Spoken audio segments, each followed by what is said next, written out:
लगातार सनातन की राह पर आगे बढ़ रही है। इसी कड़ी में सीएम डॉक्टर मोहन यादव ने एक और बड़ी घोषणा की। सीएम डॉक्टर मोहन यादव ने ऐलान किया है कि भोपाल के सभी प्रवेश मार्गों पर एक प्रवेश द्वार बनाया जाएगा, जिस पर कला संस्कृति से जुड़े हुए महापुरुषों के नाम अंकित किए जाएंगे। भगवान राम, भगवान कृष्ण, राजा भोज, राजा विक्रमादित्य और मध्य प्रदेश को गौरवान्वित करने वाले महापुरुषों के नाम पर प्रवेश द्वार को बनाया जाएगा। इसके साथ ही पंडित दीनदयाल उपाध्याय की प्रतिमा स्थल पर नमो उपवन बनाने का काम भी सरकार करेगी। इसके पहले मुख्यमंत्री डॉक्टर मोहन यादव ने घोषणा की थी कि पाठ्यक्रम में भगवान राम और भगवान कृष्ण से जुड़े हुए प्रसंगों को शामिल किया जाएगा, ताकि हमारी आने वाली पीढ़ी बेहतर तरीके से भगवान राम और भगवान कृष्ण को समझ सके, कैसे उनके द्वारा शासन किया गया था और कैसे जनहित में कार्य किया गया था। सीएम डॉक्टर मोहन यादव लगातार सनातन को आगे बढ़ाने के लिए काम कर रहे हैं। प्रदेश के सभी धार्मिक स्थलों को विकसित किया जा रहा है और उनका पुराना वैभव लौटाने की सरकार पुरजोर कोशिश कर रही है। रामपथ गमन पर भी सरकार तेजी से आगे बढ़ रही है। इसके साथ ही गायों को लेकर भी सरकार हाईटेक गौशालाएं बना रही है।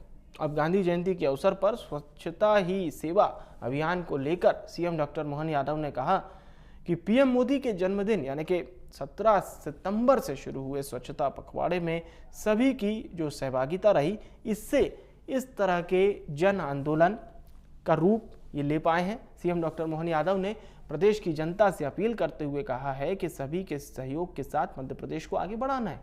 इसी मुद्दे पर हम करने जा रहे हैं विस्तार से चर्चा। कुछ मेहमानों को आपके साथ जोड़ेंगे। उससे पहले मुख्यमंत्री डॉक्टर मोहन यादव ने क्या कुछ कहा, आपको सुनवा देते हैं।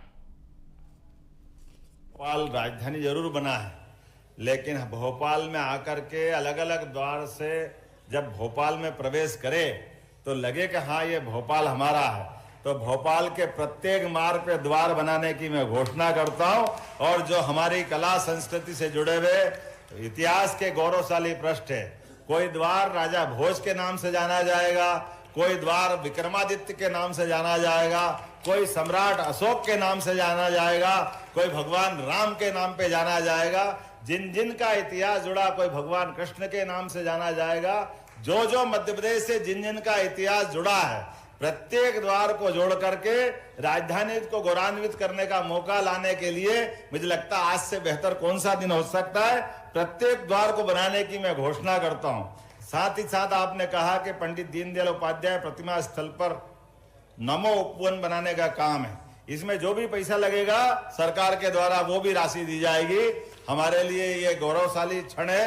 यशस्वी प्रधानमंत्री के नेतृत्व में हमारे अपने पंडित दीनदयाल उपाध्याय, डॉक्टर श्यामा प्रसाद मुखर्जी ऐसे महापुरुषों की वहां प्रतिमा लगी हुई, जिनके माध्यम से गणतंत्र को मजबूत करने के लिए पहली बार हमारे अपने राजनीतिक दलों को अपनी विचारधारा पे और देश के सामने वाले उठने वाले बड़े से बड़े खराब प्रश्नों को लेकर के एक जनसंघ के जमाने के छोटे से दल ने कश्मीर जैसे बड़े विषय को उठा करके दुनिया के सामने अपना न केवल उस विषय को जनता के सामने लाए, बल्कि डॉक्टर मुखर्जी ने अपना जीवन कुर्बान कर दिया। निश्चित रूप से हम उपवन बनाने। और हमारे साथ इस वक्त दो खास मेहमान चर्चा में हैं। अजय सिंह यादव जी हमारे साथ जुड़ रहे हैं, भारतीय जनता पार्टी के नेता हैं, बहुत स्वागत है। राम पांडे जी हमारे साथ जुड़ चुके हैं, प्रवक्ता हैं कांग्रेस पार्टी के, बहुत स्वागत है। शुरुआत राम पांडे जी से करते हैं। राम पांडे जी, पहली प्रतिक्रिया क्या कहना चाहेंगे सरकार की इस कवायद पर? प्रवेश द्वार बनेगा भगवान कृष्ण, भगवान राम के नाम पर, महापुरुषों के नाम पर, राजा भोज के नाम पर, विक्रमादित्य जी के नाम पर। तो किसने मना किया? 20 साल हो गए। अब तक तो हर प्रदेश में, हर गांव में, हर जिले में, हर रोड पर प्रदेश द्वार बन चुके होते, और इनको भी बोलते बोलते करीब 1 साल हो गया। ये रोज नई घोषणा करते हैं, तो मना तो कोई करता ही नहीं है ना। आप काम करो। कांग्रेस का तो ये बोलना है काम करो। जनता आपको 30% इनकम टैक्स दे रही है, 28% जीएसटी दे रही है, टोल टैक्स दे रही है, मंडी टैक्स दे रही है। लगातार टैक्स बढ़ने के कारण महंगाई बढ़ रही है। रोजगार आप दे नहीं पा रहे हो क्योंकि आपके पास पैसा नहीं है, अतिथि शिक्षकों को आप परमानेंट नहीं कर पा रहे हो क्योंकि आपका कहना है कि आपके पास पैसा नहीं है। हम्म। तो आप काम करो ना, ये तो अच्छी बात है कि आप महापुरुषों को याद कर रहे हो और उनके जी। नाम से गेट बनाए जाएंगे। ग्वालियर में हम्म। कांग्रेस विधायक सतीश सिकरवार जी ने जी। करीब अपनी विधानसभा में उन्होंने 25 गेट का प्रस्ताव रखा था हम्म। और कुछ गेट बनाने का काम भी उन्होंने शुरू कर दिया था। हम्म। तो बीजेपी की सरकार ने ग्वालियर नगर निगम कमिश्नर को बोलकर मना कर दिया था। डॉक्टर भीमराव अंबेडकर जी का गेट बन रहा था, काम शुरू हो गया था, उस काम को रुकवा दिया।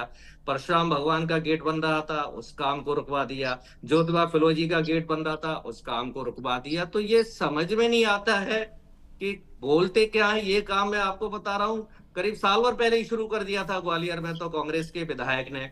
तो अब ये जब इधर ग्वालियर में गेट बनाने नहीं दे रहे हैं महापुरुषों के नाम पर, और ये प्रदेश में गेट बनाने की ना बात कर रहे हैं, तो इसको तो नौटंकी कहा जाएगा।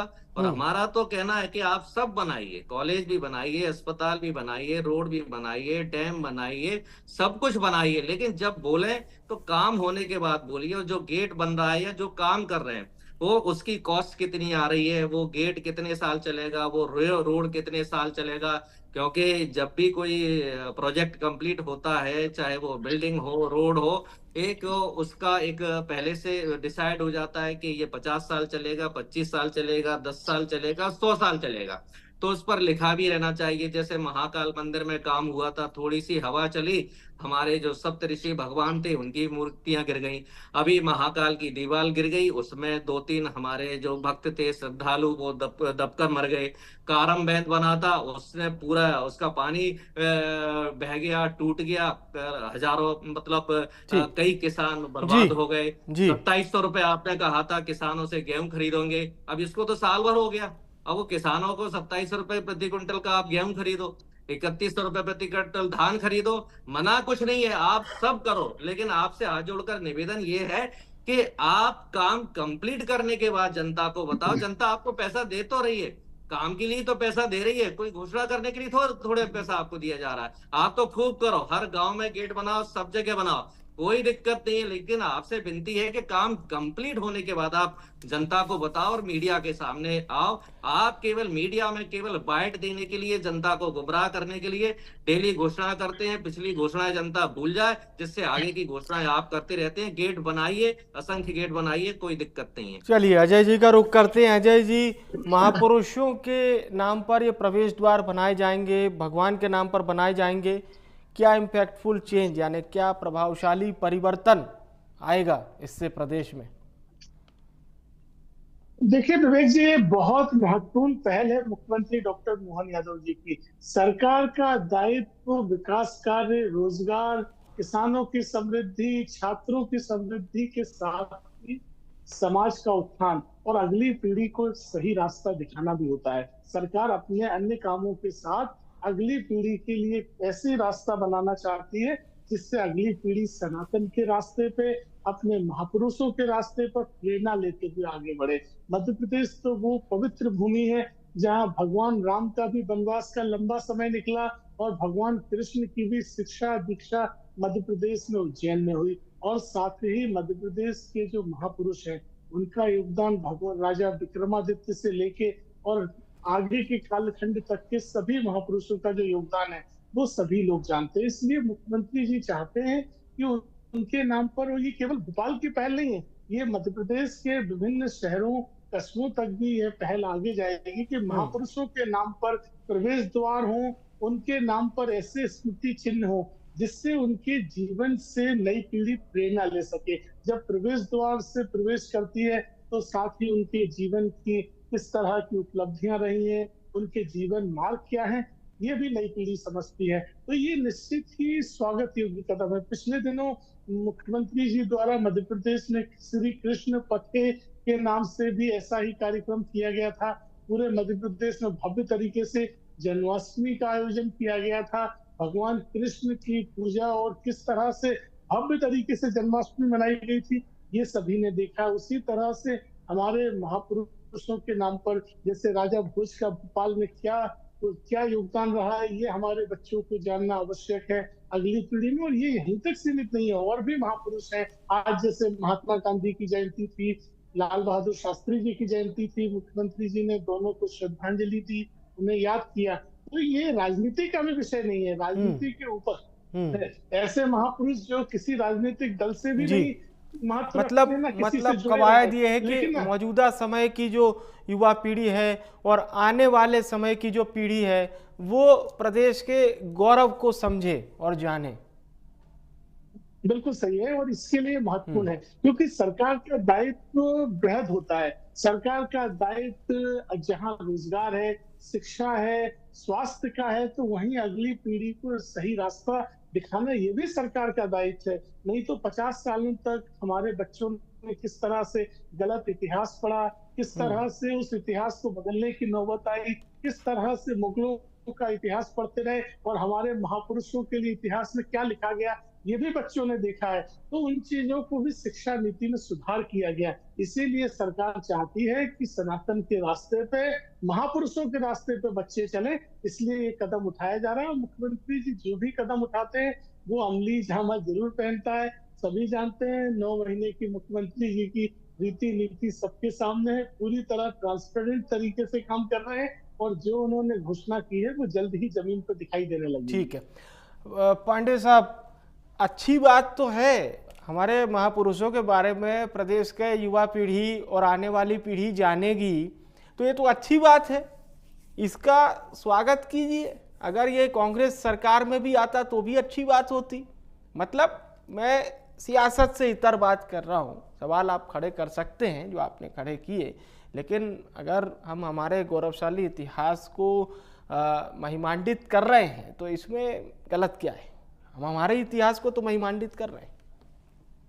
आपका सवाल मुझसे गलत है, मैंने शुरुआत में ही बोल दिया था स्वागत करते हैं, तो ये तो सवाल ही गलत हो गया कि आप नहीं, आप बोल रहे हैं ना वो कि ऐसा हो जाए फिर वैसा हो जाए, थोड़ा जल्दी कर देना था, थोड़ा ऐसा था।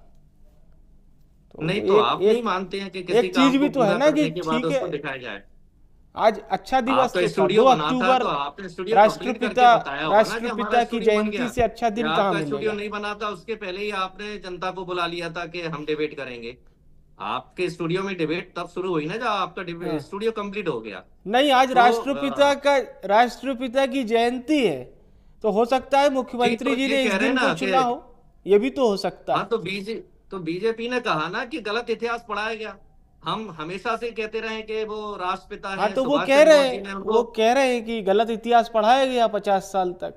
तो वही तो कह रहा हूं कि यही तो कहते थे कि महात्मा गांधी के बारे में गलत जानकारी दी जा रही है। महात्मा गांधी महात्मा नहीं है, राष्ट्रपिता नहीं है। जब आज मोदी जी राजघाट पर वहां मत्था टेकने गए तब इनको समझ में आया कि अरे महात्मा गांधी तो राष्ट्रपिता है, महात्मा गांधी तो महात्मा है। टैगोर जी ने उनको महात्मा कहा, बोस ने उनको राष्ट्रपिता कहा। ठीक है, तो हम किसी चीज का विरोध नहीं कर रहे हैं। क्या 3 साल की बच्चियों के साथ मध्य प्रदेश में बलात्कार हो रहा है तो ये मुख्यमंत्री की जिम्मेदारी नहीं है कि किसी सनातनी लड़की से 3 साल की बच्ची से बलात्कार हो रहा है? तो ये हमारे महापुरुष क्या सिखाते हैं? वही तो सिखाते हैं कि भाई महिलाओं का सम्मान करो। यदि आप महापुरुषों को मानते हो, भगवान को मानते हो, और आपके राज्य में 70 साल की मां समान औरत के साथ, सनातनी औरत के साथ बलात्कार हो रहा है और आप उसको रोक नहीं पा रहे हो। हर 15 मिनट में एक हिंदू महिला, एक सनातनी महिला के साथ मध्य प्रदेश में बलात्कार हो रहा है। तो ये जो आप गेट बना रहे हो, तो ये महापुरुषों का आप सम्मान है कि? यदि महापुरुषों को आप सम्मान देते हैं तो गेट बनाइए, लेकिन इन बलात्कारों को तो रोकिए। डेली हत्याएं बढ़ रही हैं, हर दिन 2 किसान आत्महत्या कर रहे हैं, हर दिन 2 बेरोजगार आत्महत्या कर रहे हैं। ये सब सनातन है, ये सब हिंदू के लोग हैं। तो ये मुख्यमंत्री की जिम्मेदारी नहीं है कि ये आत्महत्याएं क्यों हो रही हैं और ये क्राइम क्यों बढ़ रहा है? चलिए आपके सवाल पर जवाब ले लेते हैं। अजय जी, गौरवशाली इतिहास के साथ बात हो रही है। राम जी पूछ रहे हैं वर्तमान लॉ एंड ऑर्डर को ठीक कर दीजिए। गौरवशाली इतिहास का सम्मान सभी कर रहे हैं, राम जी भी स्वागत कर रहे हैं। देखिए विवेक जी, क्यों से कोई मुंह नहीं मोड़ सकता है। आपके तर्क कुछ भी हो, लेकिन तथ्य ये कहते हैं कि पिछले 10 महीनों में मध्य प्रदेश में महिला अपराधों में 30% की कमी आई है। मध्य प्रदेश में SC ST पे होने वाले अपराधों में कमी आई है, सभी तरह के अपराधों में कमी आई है। और जब अपराधियों पर हम कार्रवाई करते हैं छतरपुर की घटना को मैं कोट करता हूँ। एक अपराधी गिरोह जब पुलिस पे हमला करती है तो उनके हौसले ध्वस्त करने के लिए बुलडोजर की कार्रवाई करते हैं, तो उन्हें बचाने के लिए तो कांग्रेस के नेता खड़े हो जाते हैं।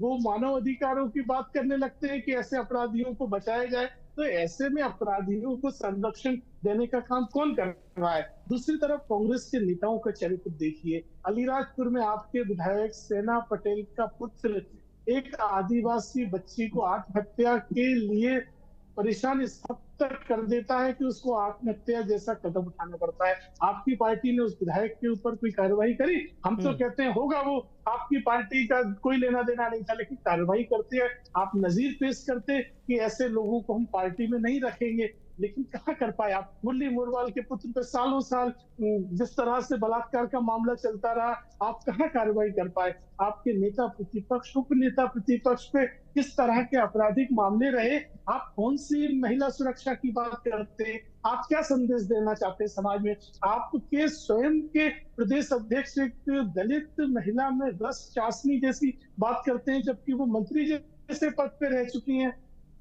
तो कांग्रेस पार्टी के लिए ये तमाम केवल राजनीति के मुद्दे हैं। कांग्रेस पार्टी इन विषयों पे गंभीर नहीं है। अगर गंभीर होती तो अपनी पार्टी में ऐसे लोगों को बाहर निकाल के एक उदाहरण पेश करती। भारतीय जनता पार्टी सरकार कानून व्यवस्था के क्षेत्र में भी काम कर रही है। किसानों के लिए भी आपने किसानों की बात उठाई, बहुत अच्छी बात है। केंद्र सरकार ने एमएसपी निर्धारित की है मैकेनिज्म के तहत। आप कहते हैं एमएसपी कम है, तो आपकी 3 राज्यों में सरकारें, मुझे बताओ तो किसी राज्य में आपकी सरकारें एमएसपी से ज्यादा दाम दे रही हो किसी फसल के लिए? तो ये तो झूठ और नकारा विपक्ष की बात होती है। मध्य प्रदेश में जबकि डॉक्टर मोहन यादव जी ने 125 रुपए का बोनस गेहूं पे दिया, लगातार 10 सालों तक शिवराज सिंह चौहान जी की सरकार ने किसानों को बोनस दिया। तो सरकार किसी मुद्दे से मुंह नहीं मोड़ती है और 20 सालों का जनादेश कहता है कि जनता का आशीर्वाद भारतीय जनता पार्टी को तभी मिला है जब हमने जनता को रिजल्ट दिया है। बिना परिणामों के ये आशीर्वाद संभव नहीं है। और जो हम कर रहे हैं ये भविष्य के लिए बहुत महत्वपूर्ण है। जिस तरह से इतिहास की बात, ये आपने महत्वपूर्ण बात कही है, जिस पर शोध भी होता रहता है कि राम पांडे जी, अगर बीजेपी को जनता पसंद नहीं कर रही तो फिर मध्य प्रदेश में चुन क्यों रही है? एक अच्छा मौका था इस बार तो कांग्रेस के पास, और आप लोग बोल भी रहे थे कि अंडर करंट है, पर वैसा हुआ नहीं, क्योंकि हर बार बात यहीं पर आ जाती है। आप कहते हैं कि भाजपा भ्रमित कर रही है, तो फिर जनता क्यों इलेक्ट कर लेती है बीजेपी के ही कैंडिडेट्स को? ये तो एक बहुत बड़ा प्रश्न होना चाहिए ना। राम पांडे जी इतने सीनियर प्रवक्ता हैं, उनको कम से कम इस पर शोध जरूर करना चाहिए कि मध्य प्रदेश में कारण क्या है कि भाजपा अनवरत लगातार अपने वोट बैंक को बढ़ा रही है। मीडिया का सर्वे था जी, जनता का भी सर्वे था, बीजेपी का भी सर्वे था, आरएसएस का सर्वे था, सारे सर्वे थे कि मध्य प्रदेश में कांग्रेस जीत रही है और भारतीय जनता पार्टी हार रही है। तो ये तो बहुत बड़ा रिसर्च का विषय है। 163 जी हाँ, तो ये मीडिया का सर्वे था, जनता का सर्वे था। नहीं, मीडिया का सर्वे क्या, मैं तो हमारे चैनल का सर्वे बता देता हूं आपको, मुझे तो कंठस्थ है। मैं 30 तारीख को जब डिबेट कर रहा था तब कांग्रेस प्रवक्ता, शायद आप थे या जो भी रहे होंगे, उन्होंने साफ तौर पर कहा था कि आप चुनावी नतीजे वाले दिन इस बात पर अडिग रहेंगे। मैंने यही कहा था कि हाँ, मैं एग्जिट पोल पर अडिग रहूंगा। हम 155 से 160 बता रहे थे, बीजेपी 163 पे तो ये भी कहा था बीजेपी 400 जीतेगी। 155 से 160 बता रहे थे राम पांडे जी। आपने कहा था ना बीजेपी 400 जीतेगी, 400 पार जाएगी। चलिए अभी विधानसभा की बात तो कर लीजिए, फिर आ रहे हैं ना लोकसभा। तो आप झूठ मत बोलिए, मेरी बात सुनिए। एक एक करके बड़े बड़े चुनाव होते हैं, पहले विधानसभा की बात कर लीजिए ना। जी जी जी जी, अब आप बताइए, अयोध्या में पूरे देश में इन्होंने वोट मांगा, ये लोग अयोध्या में क्यों हार गए? मोदी जी। चलिए मैं तो मध्य प्रदेश को लेकर सवाल कर रहा था, ठीक है, आप मुझे नहीं बोलने देते हैं। अच्छा ठीक है, बोलिए। मैं आपको नहीं बोलने देना है तो डिबेट छोड़ दीजिए, खत्म कर दीजिए आप। नहीं, आप बोलिए सर, बोलिए। मैंने ये कहा कि मैं मध्य प्रदेश की बात कर रहा था। मैंने यादव जी से बात कीजिए। मैंने मध्य प्रदेश कहा था, भारत नहीं कहा था। आप नहीं सुनेंगे ना, आप पूछ लीजिए यादव जी से, आपको उनसे ही पूछना है तो। अच्छा, मैं सुन रहा हूँ आपकी बात, बोलिए। चलिए मैं सुन रहा हूँ, बोलिए। मतलब आपको कुछ दिखता ही नहीं है, पूरा मीडिया अंधा हो गया है। एक राम रहीम बलात्कारी को प्रचार के लिए बीजेपी का छोड़ा जा रहा है। मीडिया का एक शब्द नहीं आता है कि बलात्कारी राम रहीम को क्यों 11 बार पैरोल दी गई। शंकराचार्य जी का पूरे देश में अपमान हो रहा है। नागालैंड, अरुणाचल प्रदेश और मेघालय में शंकराचार्य जी को घुसने नहीं दिया गया है। मीडिया ने क्यों नहीं पूछा कि मोहन यादव ने यह क्यों नहीं कहा कि शंकराचार्य जी का गेट द्वार बनाया जाएगा। मीडिया ने यह क्यों नहीं कहा कि 3000 का जो बलात्कार का आरोपी है प्रज्वल रेवन्ना, उसका प्रचार नरेंद्र मोदी जी ने क्यों किया। मीडिया ने यह क्यों नहीं कहा कि नरेंद्र मोदी जी पिछली बार 5 साल से जीते थे, इस बार 1.5 लाख पर कैसे रह गए। मतलब आप जो जनता से जुड़े मुद्दे हैं और जितने नाम आपने बताए ना, इनकी खबरें भी आपने मीडिया में ही पढ़ी होंगी या मीडिया में ही देखी होंगी। जितने नाम आपने बताए, मैं दावे के साथ कह रहा हूँ, राम पांडे जी ने ये सारी खबरें मीडिया के द्वारा ही देखी होंगी। आप यादव जी से बात कर लीजिए, आप नहीं बोलने देंगे। अरे सर, या तो आप एलिगेशन लगा लीजिए या तो आप मेरी बात सुन लीजिए। आप एलिगेशन वन वे लगा रहे हैं ना, आपको सच्चाई सुनना नहीं है। अरे तो सर, आप जो बोल देंगे वो थोड़ी ना सच्चाई है। एलिगेशन आप वन वे लगा रहे हैं और सेकंड से आप चाहते हैं कि बिल्कुल शांति से सुन लिया जाए। ठीक है, अजय जी की बात सुन लेता हूँ। आप भी तो वही कह रहे हैं ना।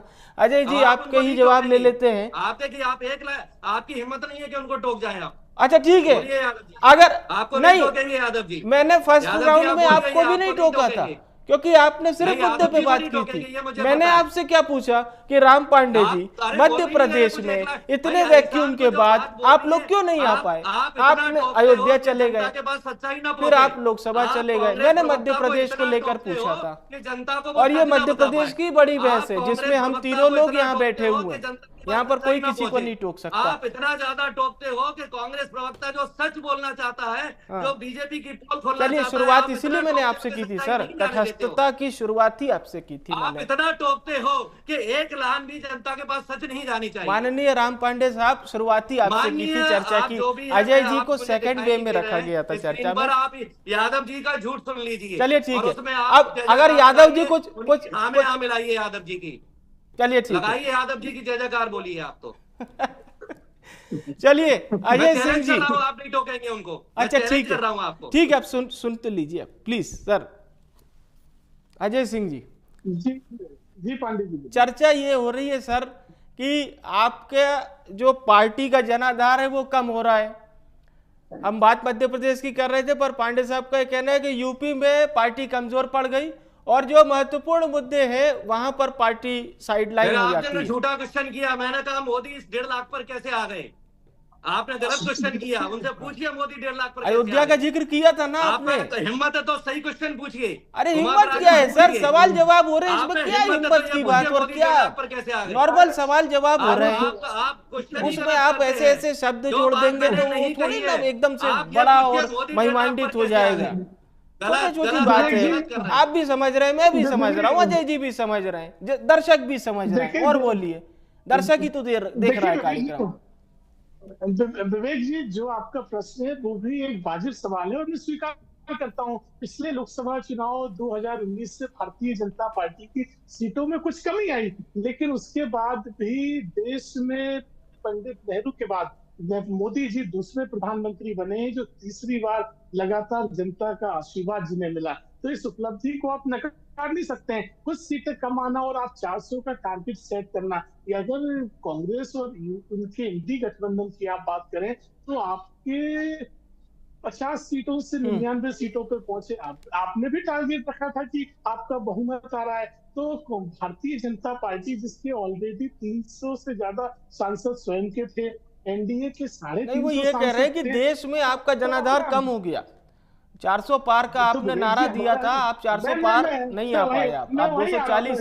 मैं वही आ रहा हूँ। हमने 400 का लक्ष्य इसलिए रखा था कि ऑलरेडी हमारे 300 सांसद थे और जब हमारे 300 सांसद होंगे तो लक्ष्य को हमेशा बड़ा करके ही रखा जाता है। उसके बाद भी विभिन्न कारणों से कुछ जगहों पर हमारी सीटें कम आई, लेकिन इसका मतलब ये नहीं कि चुनाव हम नहीं जीते हैं। ये वैसा ही है कि जो डिस्टिंक्शन आ रहा था उसके एक आध सब्जेक्ट में नंबर कम आ गए और जो लगातार फेल हो रहा था वो ग्रेस से जीत गया। क्या 99 सीटें 240 से ज्यादा हो जाएंगी? ये तो स्पष्ट परिणाम है। और एनडीए जो चुनाव पूर्व का गठबंधन था, उसको स्पष्ट बहुमत मिला है। हमारे सभी सहयोगी लगातार चुनाव के पूर्व एक साथ लड़े थे, जबकि आपके तो इंडी गठबंधन के भी सहयोगी खिलाफ लड़े थे, जिन्हें आप कहते हैं आपके नेता प्रतिपक्ष अधीर रंजन चौधरी को ममता बनर्जी की पार्टी ने हराया। आम आदमी पार्टी आपके खिलाफ पंजाब में लड़ रही थी। तो ये कैसा आपका गठबंधन था, जबकि हमारा गठबंधन पूरी तरह से एकजुट था। ठीक है सर, समय भी खत्म हो रहा है। मैं राम पांडे जी को मौका दूंगा प्रतिक्रिया के लिए। राम पांडे जी, आप कुछ कहना चाहेंगे?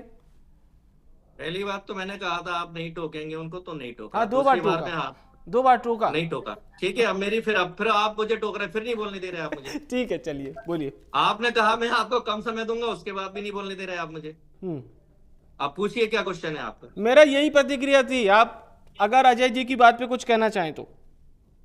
जी, मुझे किसी की बात पर कुछ नहीं कहना है। ये जो देश में जो चल रहा है, एक जो मीडिया एक तरफा हो गया है, मीडिया जो झूठ को सच दिखा रहा है, सच को झूठ दिखा रहा है, इससे देश का बहुत बड़ा नुकसान हो रहा है। तो मेरा तो यही है, मीडिया सुधर जाएगा तो देश सुधर जाएगा।